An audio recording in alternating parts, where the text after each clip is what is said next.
નમસ્કાર વિદ્યાર્થી મિત્રો, ધોરણ 11ની અંદર આપનું ફરીથી સ્વાગત છે.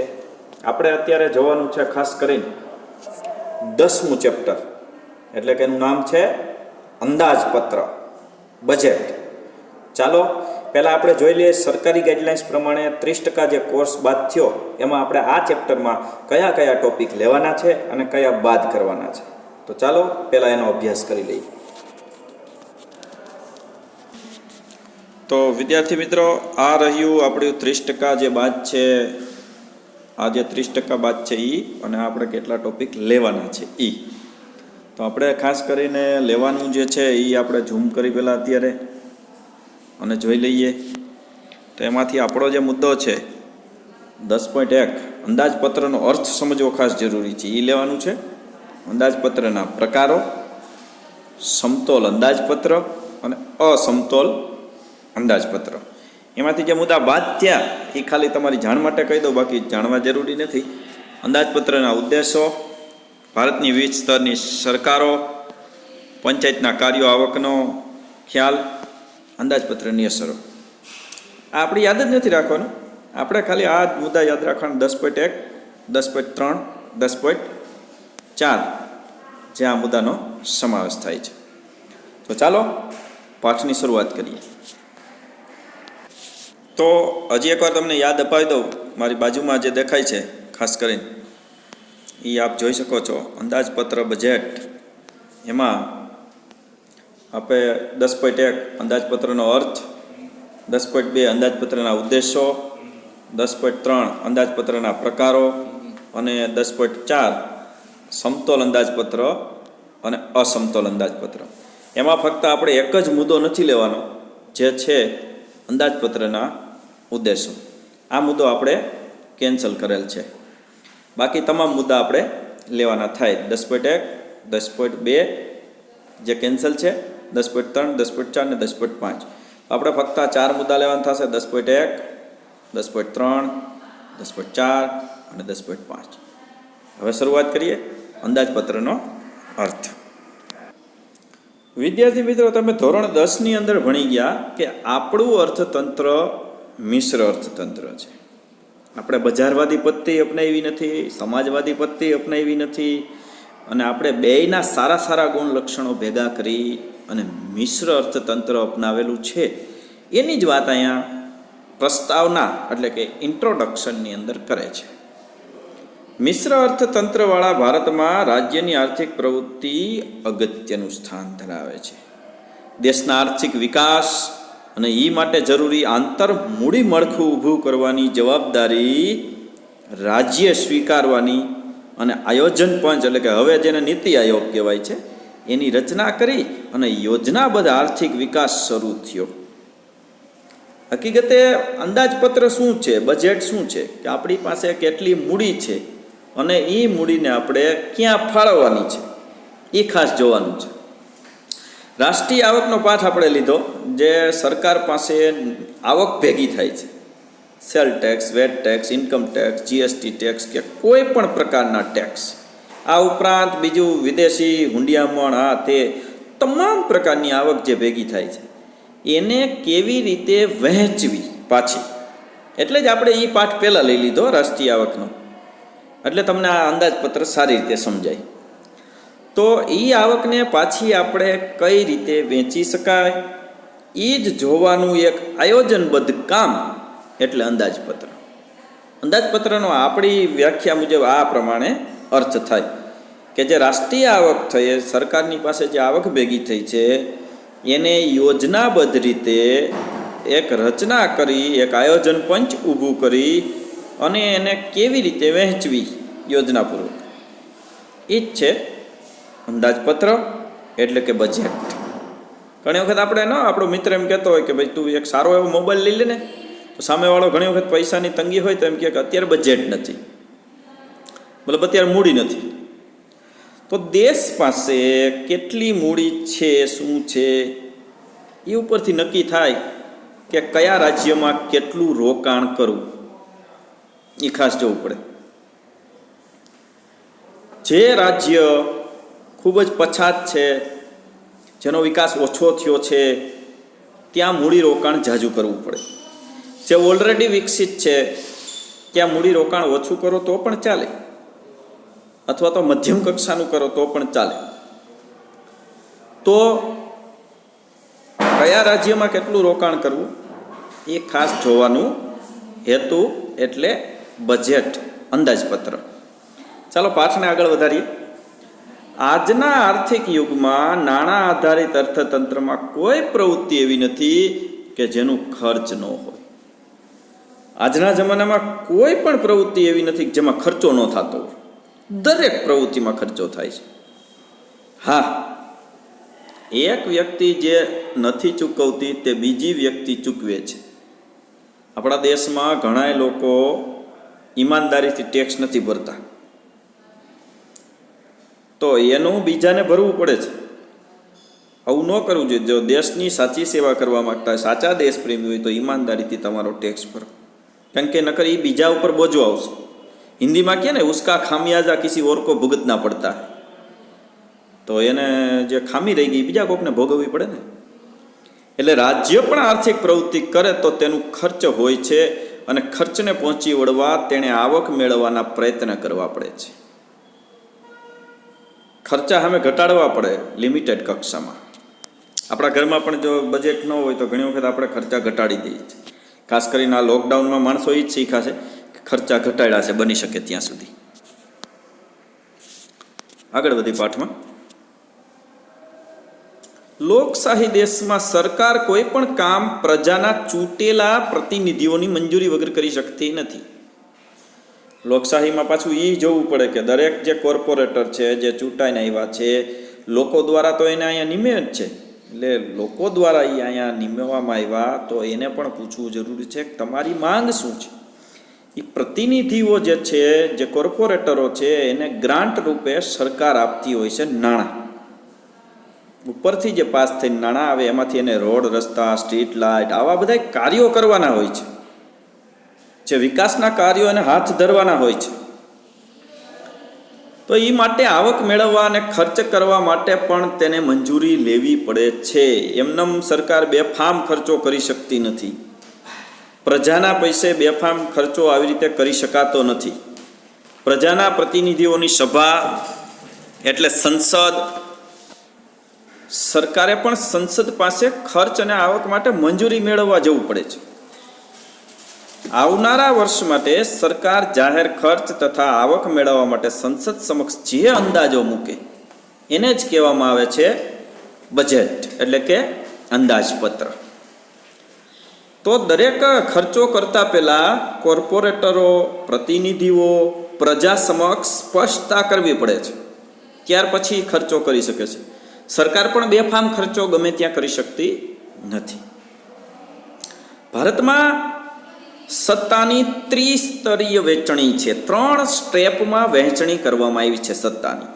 એક છે જે તમે નાના ધોરણમાં પણ શીખી જ ગયા છો, 7મામાં, 8મામાં, 9મામાં, 10મામાં. પહેલેથી આપણે જોતા આવ્યા છે કે કેન્દ્ર સરકાર છે, એક રાજ્ય સરકાર છે, અને એક લોકલ આપણી સરકાર, સ્થાનિક સરકાર.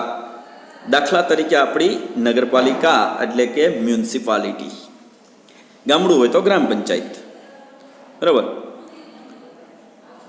તો આ ત્રણેય સત્તાઓ વિવિધ પ્રવૃત્તિઓ પાછળ ખર્ચ પણ કરે છે. અને આ ખર્ચને પહોંચી વળવા અહીંયા વિદ્યાર્થી મિત્રો તમારું ધ્યાન દોરીએ કે 106મું પેજ સમાપ્ત થાય છે અને આપણે 107મા પેજ ઉપર પદાર્પણ કરીએ છીએ.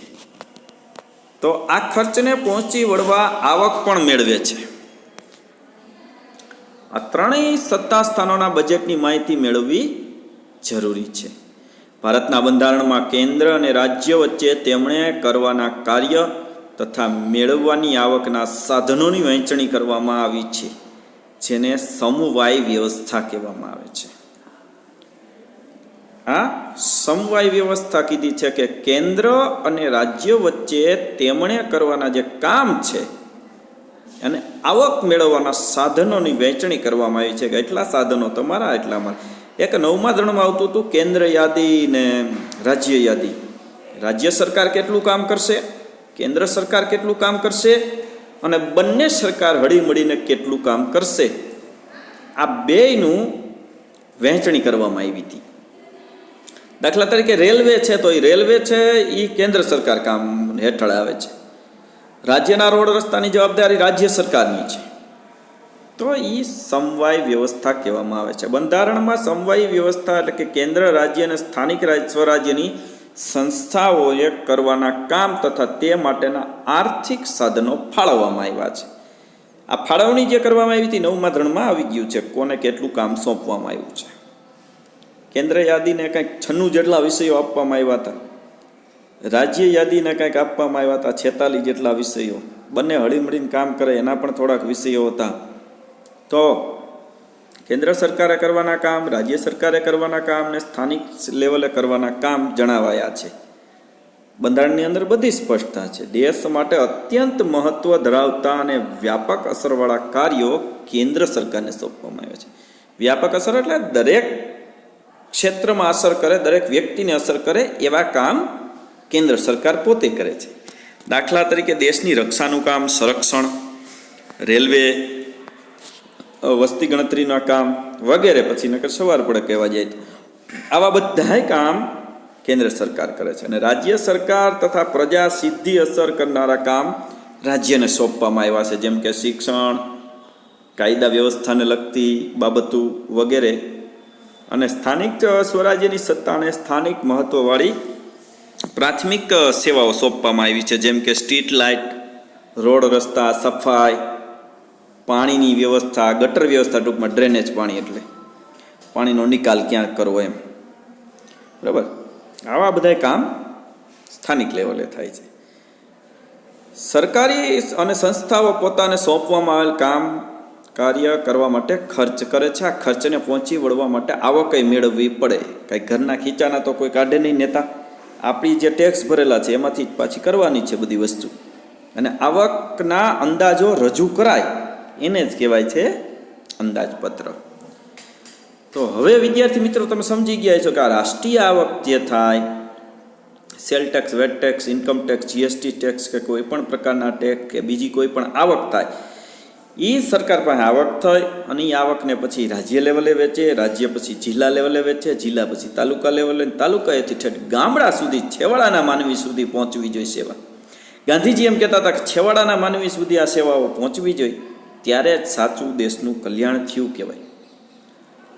તો આ વ્યવસ્થાને કહેવાય છે બજેટ એટલે કે અંદાજપત્ર. ચાલો હવે એનો 10.1 અત્યાર સુધી તો પ્રસ્તાવિક હતું, હવે આપણે એનો અર્થ સમજવાનો પ્રયાસ કરીએ.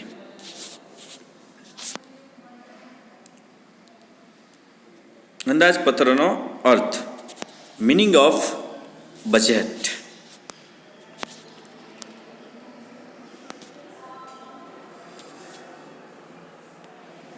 સરકાર દ્વારા આવનારા નાણાકીય વર્ષ માટે રજૂ કરવામાં આવનાર ખર્ચ અને આવકના અંદાજોના હિસાબ પત્રને અંદાજપત્ર કહેવામાં આવે છે. ફરીથી રિપીટ કરું છું.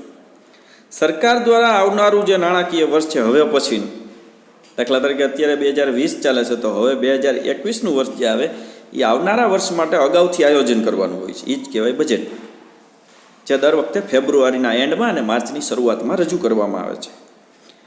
અને આવકના અંદાજોના હિસાબ પત્રને અંદાજપત્ર કહેવાય છે. આવક કેટલી, ખર્ચ કેટલું વર્ષ દરમિયાન એ નક્કી થઈ જાય છે અગાઉ જ ફેબ્રુઆરીના એન્ડમાં. આ વખતે કોરોના કાળને લીધે કદાચ વહેલા મોડું થઈ શકે. આમ અંદાજપત્ર આવનારા વર્ષના આવક ખર્ચના અંદાજિત હિસાબો દર્શાવે છે. આ અંદાજિત હોય છે લગભગ, પછી એનાથી વધારે ખર્ચો થાય, એનાથી ઓછો થાય એ પછીની વાત છે, પણ એક અંદાજ કાઢવામાં આવે છે. આપણે એટલા નાણાંની જરૂર છે, એટલા ખર્ચા કરવામાં આવે ને એટલી આવક આવવાના સંકેત છે. અંદાજપત્રના અર્થમાં ફલિત થતી બાબતો. ફલિત થવું એટલે સાબિત થવું. શું સાબિત થાય છે એમાંથી પછી શું ફળકથન નીકળે છે એ આપણે જોઈ લઈએ. અંદાજપત્રના અર્થમાં નીચેની બાબતો ફલિત થાય છે એટલે કે સાબિત થાય છે. પહેલું, અંદાજપત્ર ખર્ચ અને આવકના અંદાજિત આંકડા આપે છે. અંદાજિત આંકડા હોય છે લગભગ, પછી ચોક્કસ આંકડા તો એના એન્ડમાં આવે છે પાછા. તે આવનારા નાણાકીય વર્ષના સંદર્ભે એટલે કે સંદર્ભ લઈને ધ્યાનમાં લેતા, આવનારા વર્ષને ધ્યાનમાં લેતા રજૂ થાય છે. આ માટે આ અંદાજો ચોક્કસ સમયગાળા માટે છે એમ કહી શકાય. દરેક સરકારના અંદાજપત્રનો મુખ્ય હેતુ દેશના આર્થિક વિકાસ અને પ્રજાના કલ્યાણનો હોય છે.